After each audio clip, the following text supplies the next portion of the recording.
Not quite like the Rockies. You ever find out something about yourself that you probably should have known, like, long before you found out? Recently I found out that I was circumcised. Twice. Which is like, what? How did someone get circumcised twice? I said, Mom, like, what happened? She said, after about a week and a half, I didn't like the job. Sorry? I said, you didn't like the job? It's not really yours anymore. It's kind of my thing. But then I started thinking, like, I felt bad for the doctor. Like, to go, you gotta, like, take it back to the doctor. It's like almost like a bad haircut. Like, hey, you gotta touch this thing up, because it's not good. And I feel bad for the doctor. Like, you already tried your best at a circumcision, and, like, it wasn't good enough. And, like, I think a circumcision is, like, the most painful thing that can happen. Like, I mean, you don't remember it, but, like, to happen to you, and I feel like 10 days is enough time for the scar tissue to heal. And the doctor's like, all right, let's open that back up. So, you guys know parties are tough, right? They're really tough. I'm sure some of you had some good interactions here. You maybe met somebody, maybe didn't meet anybody, maybe just bad experience. Maybe you were doing a conversation, you had to get out of it. But what's something you ask somebody at a party? What's something you'd ask somebody? How about this weather? Yeah, that's a good conversation. So you're right out of that conversation. A lot of times I'll ask somebody, like, they'll say, what's your name? I'll say, what's your name to somebody at a party? And then I just Control-Alt-Delete that shit right away. I'm not going to remember that. And then the next question, someone usually, you know, it's really uncomfortable for me. They say, what do you do for work? And the thing is, when you have a bad job, you don't want to answer that question. You don't want to, like, sometimes I'm at a party and they'll ask me that, and then I'll flip it on them. I'll say, oh, you want to ask me that? I'll say, what are you reading? So then we both feel bad, because nobody reads shit these days.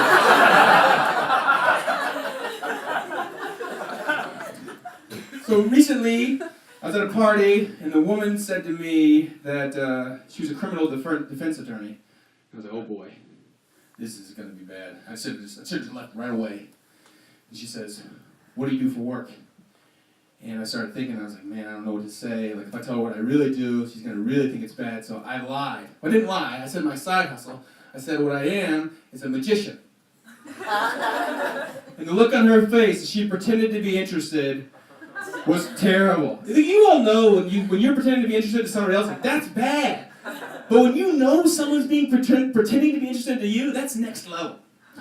I do want to show you a trick that I do for the kids at the museum.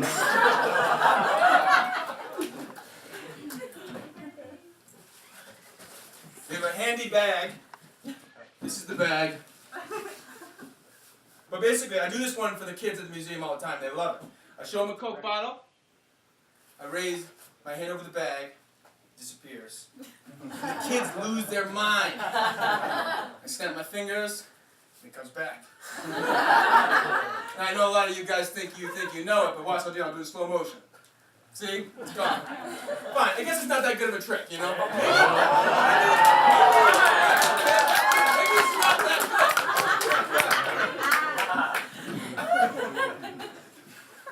good. But the really question you should ask somebody at a party is not what you do for work. Because you can't really learn about somebody. You just want to put them in a box. And I was telling my roommate, Marty the mortgage man, I said, it's not fair to ask this question. He says, it is. I said, why? He said, because you spend a third of your time there. I said, you spend a third of your time on your bed, you don't see people ask what kind of bed they sleep on. Like, if you're at a party and you ask someone what kind of bed they sleep on, and they say they sleep on a crib, then you know that person's a baby. And if they say they sleep on an air mattress, then they moved from Dayton, Ohio. And if they say they sleep on a manger, then you know that person's the savior of the world. That's what Jesus slept on. Nobody else slept on that manger. And finally, if my mom would have asked the doctor what kind of bed he slept on, and he said twin, maybe I wouldn't have got circumcised twice.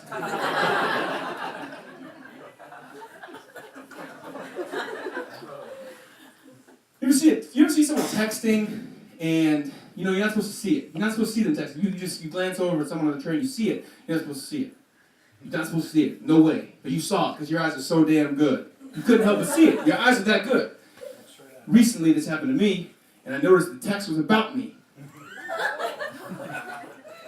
texted about me. And this is taking a while to share. It's about a month and a half ago. I tell my roommates everything. I got a mouth. Everyone hears it. Everyone give Deacon a round of applause. This guy is directing the damn show, kind of. And I hear him talking to Tyler. It's a very legitimate operation. But anyways, I saw this person texting about me. And what the text said, it was on an airplane. And the text said, "Hey Dad, this flight's gonna suck. Because the dude next to me is huge, and he reeks." And the thing is, I can only help one of those. I was hungover, I'll give you that. I was hungover, I smelled bad, I took a shower 2 days. It was bad. But I can't help the huge part, I can't. But then I'm starting to think of reasons to hate this man. I gotta hate this man, I gotta hate him hard. And I'm just thinking of all the ways I can hate him. And he's on his phone, and he's swiping through his Tinder matches, and I'm like, yeah, no way that girl's gonna respond to you because you're an idiot. At this point, I'm probably looking at his phone more than I should, but I can't help myself.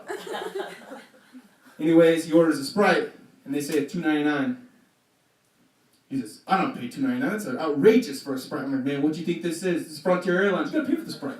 These drinks aren't free on Frontier. You can't buy a Sprite if you want one? You're poor, man, come on.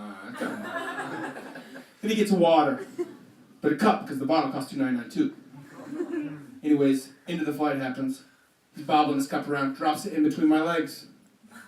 Just drops it, right there, in between my legs. I'm sitting right next to this guy, hate him the whole flight, 2.5 hours, I just hate.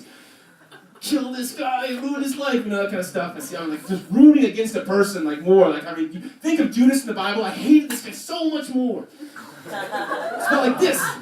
And he says, "Can you help me with that cup?" So I start fumbling around, and I say, "I'd get it for you, but I'm huge, and I reek."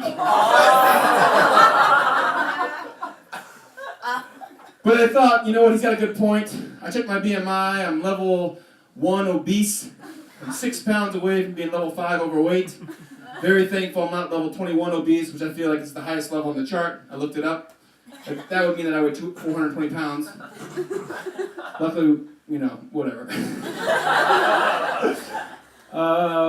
Yes, I was working on it. I thought, I don't need a physical. So I go get a physical. The doctor's asking me all sorts of questions.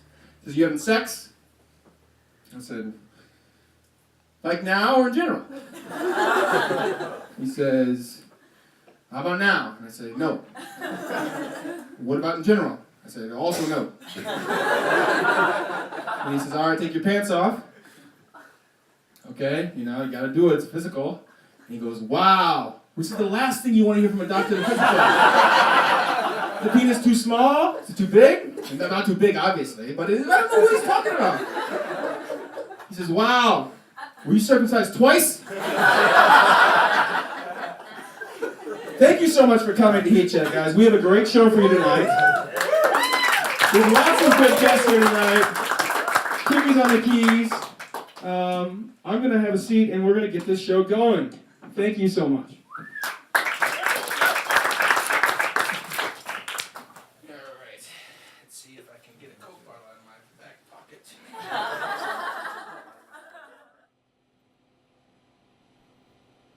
Oh, what did you order? That smells really good. Cafe de leche. A cafe de leche? Mm-hmm. That's actually my mom's favorite drink ever. Oh, that's nice. Are you and your mom close? Oh yeah, I love my mom. We travel a lot together. Last Christmas, we went to the Bolivian salt flats. And that's where we went last Christmas. Wow, what took you there? That's so specific. Well, her and I have been talking about it for years, and we finally decided to spend the money and take the trip, and we made it totally wild. We stayed in hostels the whole time. Who goes to a hostel with their mom? Yeah, I mean, that's really interesting. Traveling is probably my favorite hobby. Last summer, I went to Portland with my roommates to go to the Nike. How is traveling a hobby? Oh, you went to Pikes Peak and had a coffee at the original Starbucks. Big deal. So good. I mean, I love a cortado, so. I love Seattle. Well, I've never been, but I do drink coffee like every day. I'm not like fancy coffee drinker. Who goes I drink, on a like, vacation to the really, Bolivia like, salt cheap flats stuff. with Have you their ever heard? mom? Like, I'm a Folgers guy.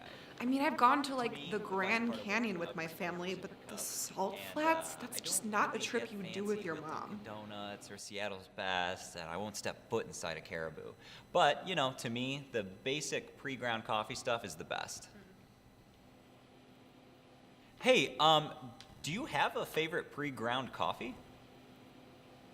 Pre-ground, I don't really do that anymore. I used to drink the coffee at work, but it's like they say, once you go full bean, you are not going back.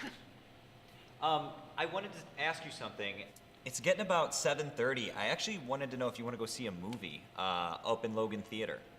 Oh yeah, I think there's that new superhero movie out, the Captain Marvel one. Not that one. I want to go see this one called Mr. Mom. Have you ever seen it? Oh, with Michael Keaton? Yeah. God, I don't know. Well, they show classic flicks there all the time, and this Michael Keaton Mr. Mom movie is great because it really shows like. Well, this is a new one. I mean, what is up with this mom stuff? Mom wasn't around in the family dynamic, you know. Why isn't she talking? Why am I not talking? Oh no, I'm doing one of those things where I don't say anything. God, say something. Anything. I don't want another lull. Oh, too late. It's become a lull. It became another lull. Oh, it's actually my mom calling. Do you mind if I take this? I always answer the phone when my mom calls. I bet you do. Okay, cool, great. Hey, Mom, what's up? No, I can totally talk.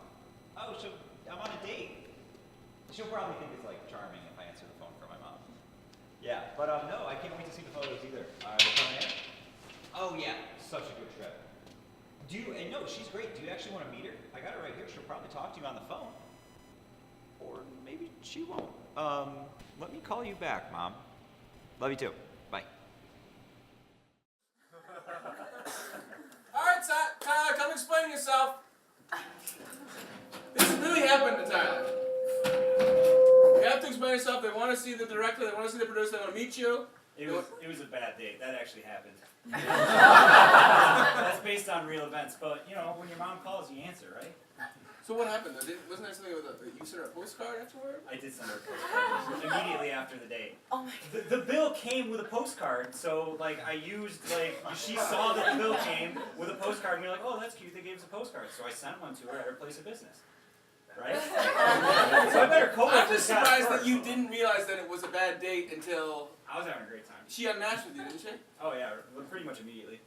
Man, dating is tough, am I right? Yeah, it's even tougher when you didn't introduce the clip. We just threw him into that bad date. Yeah, that was awkward for all of us. Yeah, this guy, bad date, better roommate. You should have like a guest or something. I do got a guest. It's a talk show, right? It's a talk show. Bring out a guest or It's a something. talk show. Enough riffing on me. I don't know if it's real or not. So we have Kimi here. Oh, hey. Kimi Martinez. Yes, that's right. Now, Kimi, we met recently. We did. On the internet. So, yeah, that was fun. We did. Yeah.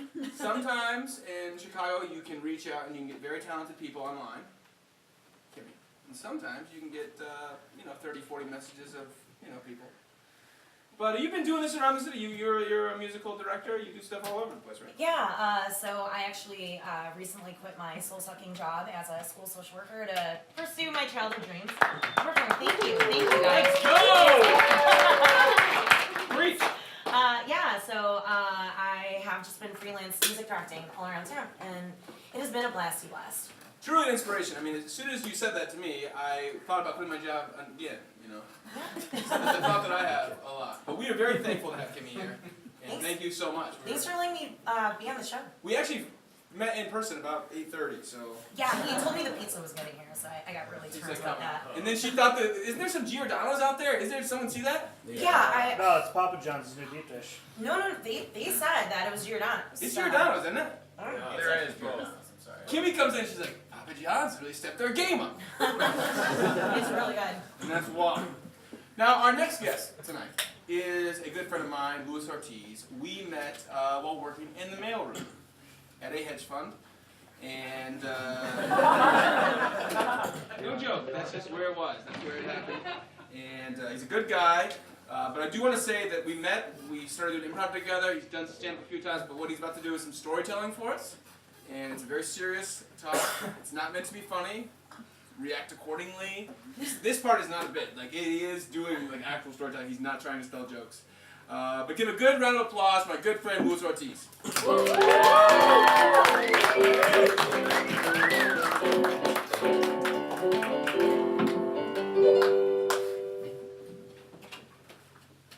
So, August 21st, 2016 is going to be a day that I will remember forever.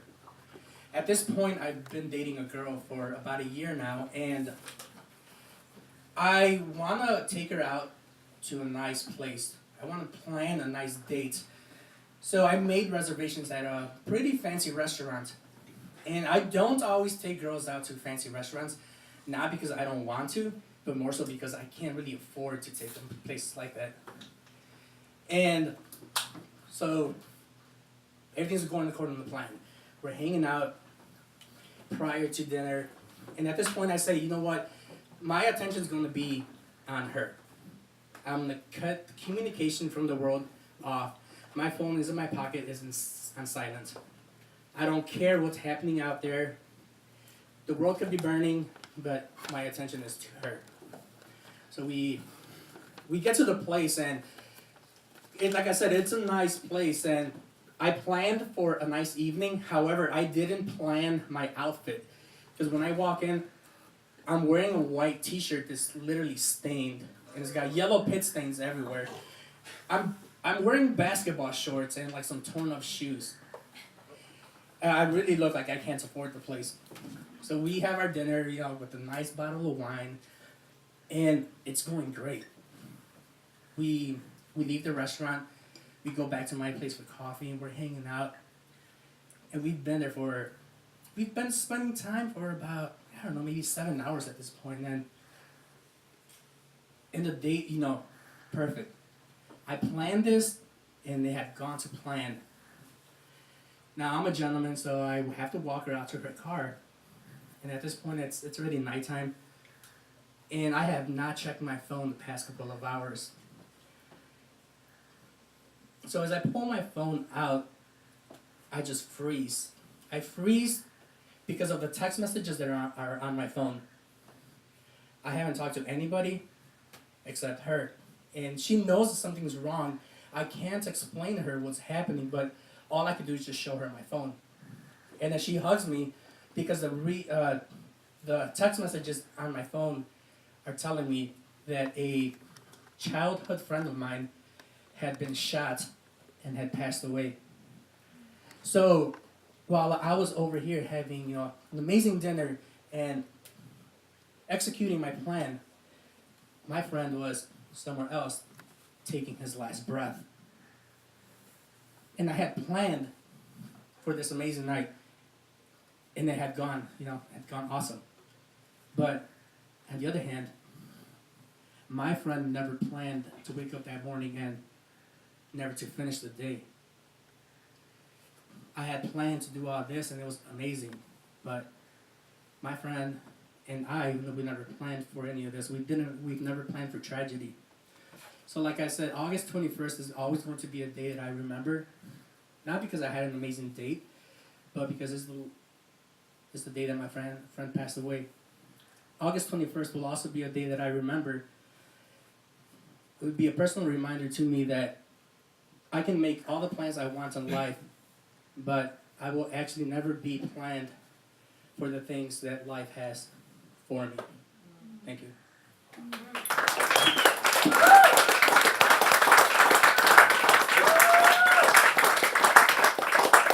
you for sharing, Louis. Thank you.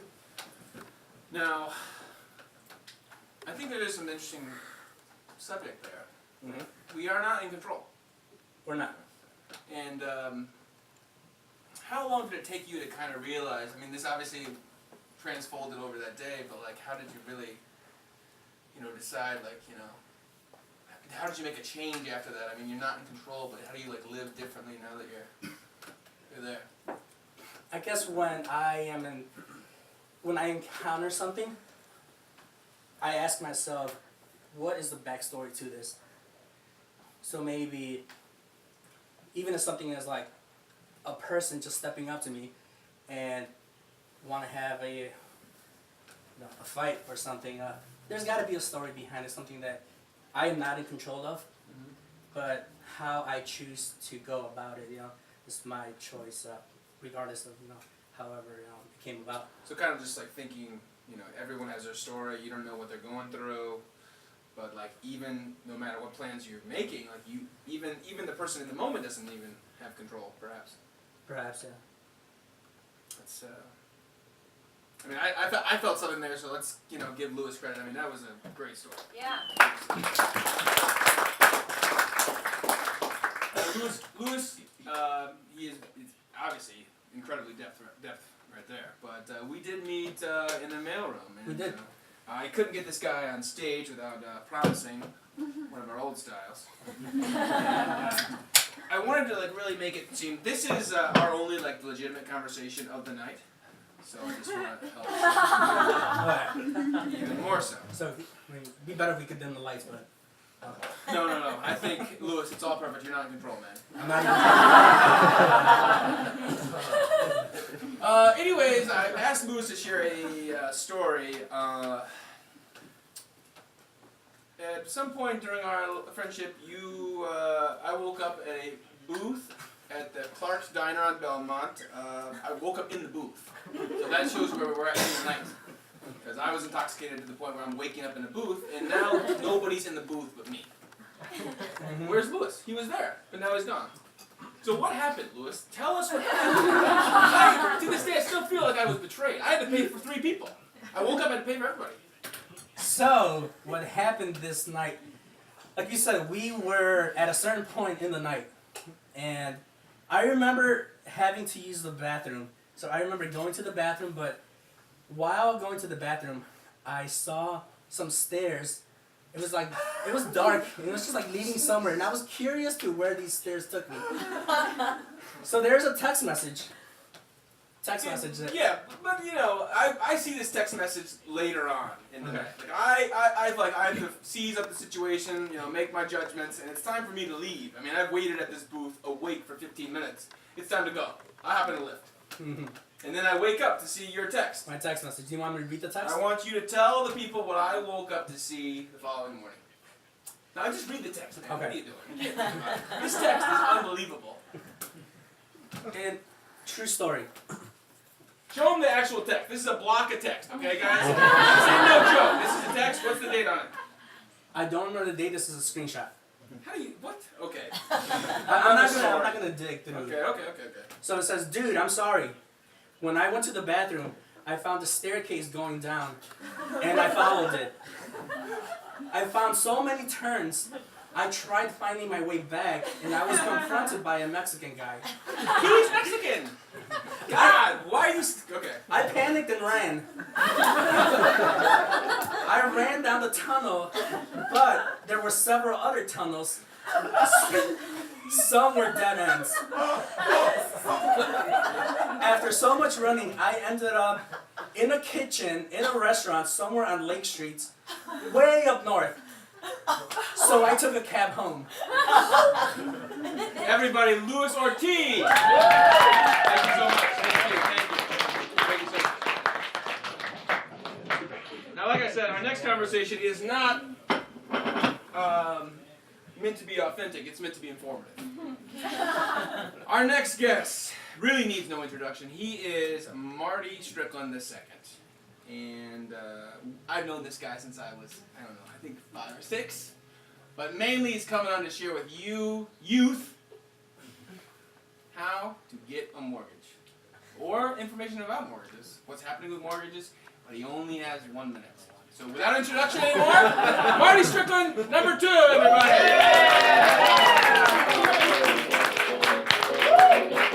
Now, thank you so much. Remember, we do have 60 seconds. So is there anything in mortgages that you want to share right now with the audience? Something that's really on your mind that you really want to share? Anything at all? It's just got to be you have to know what it is. And yeah, well, the Federal Savings Bank has a loan program set up where you get approved before you even have a property. Your loan goes to underwriting. That's insane. That's approved. A lot of times, the loan officer will be like, "Oh yeah, you're pre-approved up to 150 grand." And that can hurt your credit score, can it? And they can, if they run your credit, and they will. That salesperson can make a mistake. They can make a mistake And then your loan's not even really approved because they missed something, so you can go to the underwriting. But the Federal Savings Bank has a program. The loan goes all the way to underwriting, it's approved. And then once you find a property and you're under contract, then you just plug in the property and Now you got 10 seconds left, so what do you want to say? And, put 20% down, you don't have to pay mortgage insurance for your... 5 seconds, Marty, 5 seconds! Come on! Closing statements! Let's get off the stage! Get off the stage! Oh, John, this is somebody else! I think he'd say something better than that, you know? Be concise. We gave him a minute, Kimmy. That was so much time to get so much information. You know, I don't know why I'm thinking of that guy. Maybe, he does let me borrow rent money sometimes. A good man's hard to find. I think that's a book. Ladies, need a mortgage? Or a boyfriend. Already stripping this. Woo! Now, I like the woo. Who got the woo? I like the woo. Jesse. Nice woo, nice woo. Now our next guest. You may have seen our next guest. His name is Zach Goodspeed. Good friend of mine. You may have seen him on Modern Family. You may have seen him in Entourage. Or you may have seen him in his feature film, House Party 5, Tonight's the Night. Which he shot on location in Africa for about a month and a half. We're trying to get a focus there. We're close. Hard. It's coming in. Michael Deacon in the clutch. Everybody, my good friend Zach Goodspeed.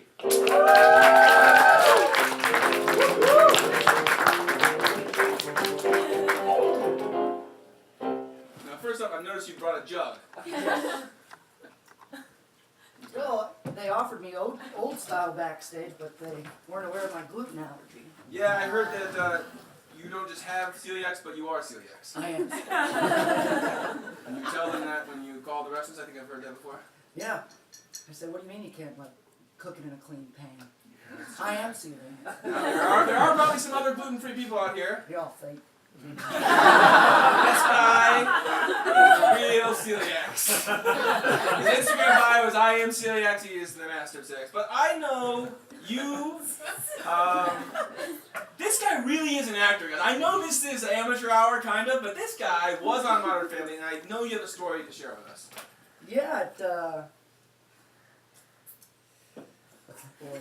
I don't think they believe you. Is there any way? Can you tell them that you're in the Screen Actors Guild with some numbers or something, SAG card or something? I don't know. No. What was funny is I had to do 2 days on Modern Family, and it's funny. The other guy I was working with, we were both like guest stars, and his name was Zach, so I was with 2 Zachs, and we had to like pretend to be buddies and had to pretend to lose in air hockey, and which is very tough. Because you're a talented air hockey player, I'm sure. Yeah, and the 2 main girls, they didn't know how to play air hockey.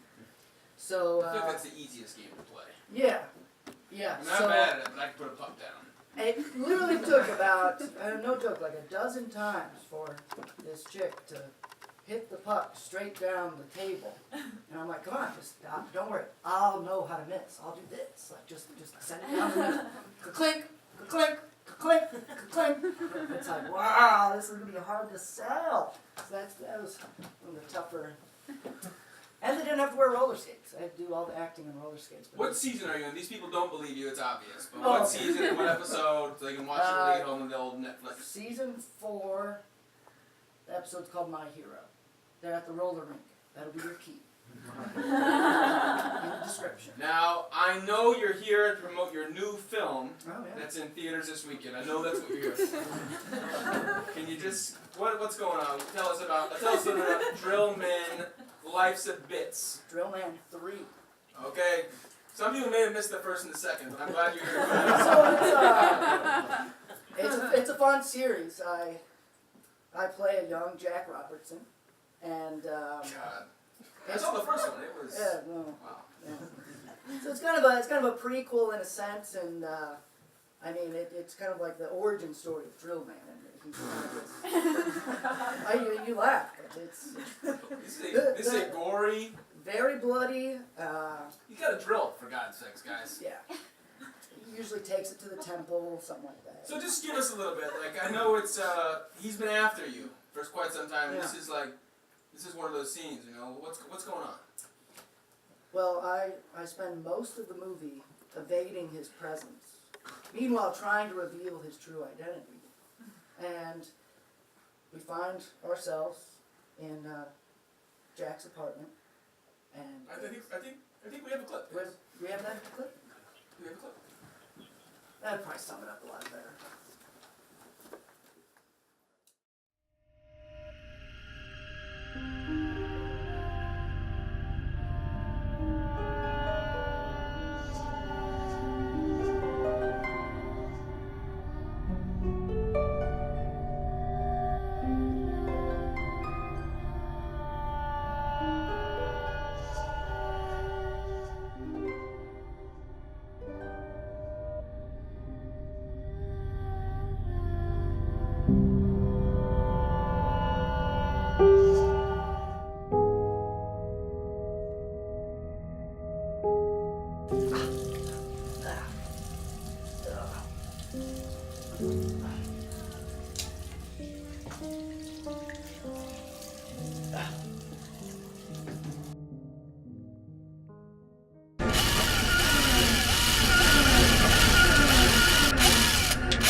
Well, 1 second. It's my mom, and I always answer my mom. Come on, it's my mom. Hey, mommy. Yeah, I'm fine. I'm just getting ready for work.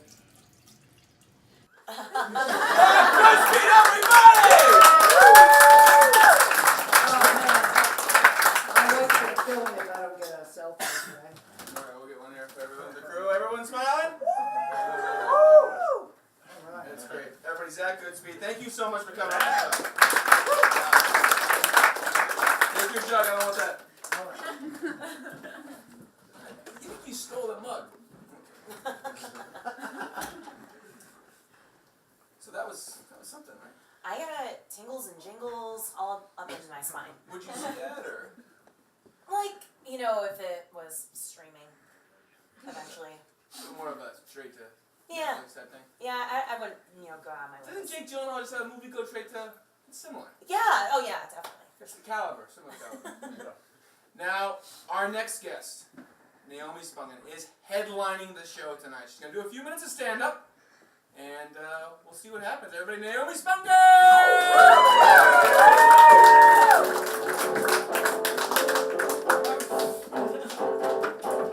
It's fine.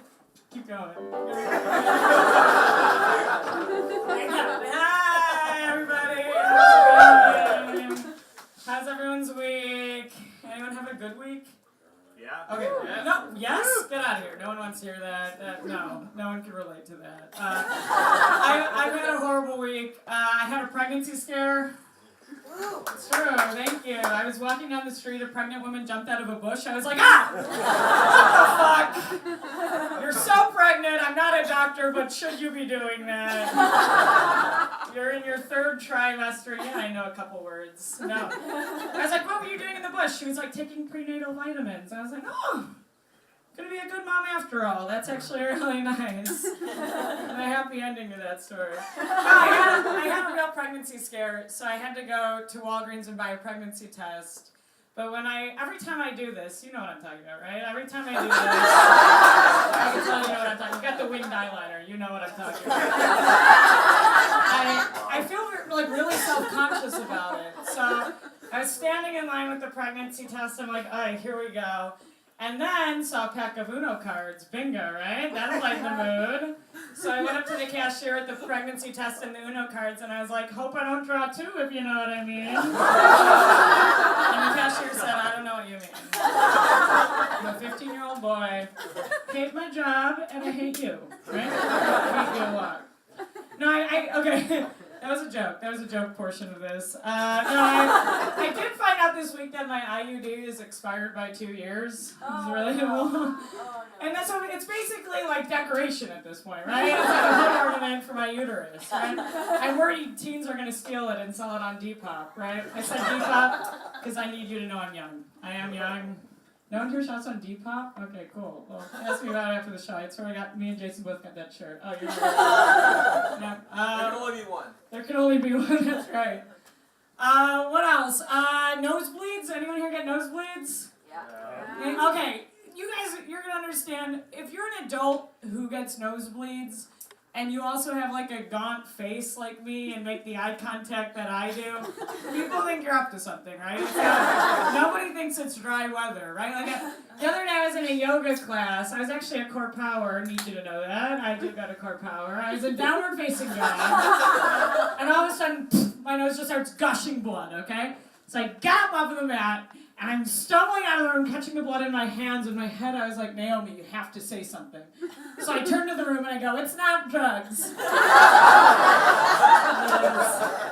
Exactly what someone on drugs would say, right? For sure. It would have been better if I just been like, man, drugs are crazy, right? They would have been like, oh, she's not a liar, at least. She just is on a journey. That's actually really nice. You guys can hear me and see me, so you know that I'm Jewish. I'm from Highland Park. Are there any Highland Parkers in the room? Oh, are you a Highland Parker? North Shore, though. Oh, for sure. Where are you from? Glenview. Wait, no. That's not No, I'm just kidding. I don't know where that is. That's Kenosha, Jason? South of Northbrook. South of, okay, no, dude. No, we're talking about lakefront. We're talking about lakefront property. Okay. No. Do you know anything about Highland Park? Plenty. What do you know? The Giants. I know all sorts of things. For sure, we do have the Giants. That's our sports team. I don't know. It's really ironic, and I'll tell you why it's ironic that our Highland Park sports team is called the Giants. Because everyone in Highland Park is one of two things. You're either Jewish or you're Mexican, okay? And there's like no middle ground. And unfortunately, we didn't really mingle. It was like West Side Story if everyone in West Side Story was 5'2", right? That's kind of the whole thing of Highland Park. Yeah, we're short people. We are short people. Anyone here like to dance? Yeah. Dance? Hell yeah. Here's the thing about me. I love to dance, okay? I'm a big dancer. But this is what happens. The top half of my body does fine when I'm dancing. The bottom half inevitably just starts doing the hobbity living. And it's like every single time. I can't help it. It's in my DNA, right? But I can kind of get away with it at a bar until I get carried away and start trying to like lift someone up in their chair. And they'll be like, oh, what are you doing? And I'll be like, I don't know. I don't think any Jew knows why we do this. It's a tradition lost to time, like circumcision or believing in a merciful God.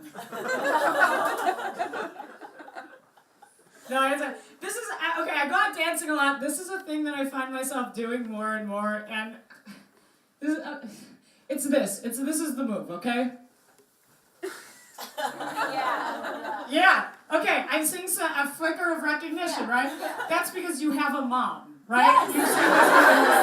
If you've seen this dance move before, it's because you have a mom and you've been to a wedding with her, right? That's the official dance of moms at weddings, right? We're doing it. And I also can see, so I'm sensing some envy in the crowd, right? You're like, actually, that's really cool. How can I incorporate that move into my everyday life? So I'm going to teach you really quickly how to do it. So you can go and take it to the club and impress all your friends. So here you go. First things first with this move, you got to hold your body like you're the candle from Beauty and the Beast and /or saguaro cactus, okay? We're up here. You're up here like this. Second move of the dance, slowly approach your daughter and her friends and ask if they're having a good time. If you don't ask if they're having a good time, you're not doing the dance right, okay? We're out here, we're asking if they're having a good time. Important note, you cannot move your arms too much, because if you are indeed my mom, you are holding up to 2 glasses of white wine. I don't know, keep it contained. But the most important part of this move is that you cannot bump your shoulders too vigorously or your shawl might fall off, right? That's kind of the whole thing of the dance. All right, well, that's all I really want to say. Thank you guys so much.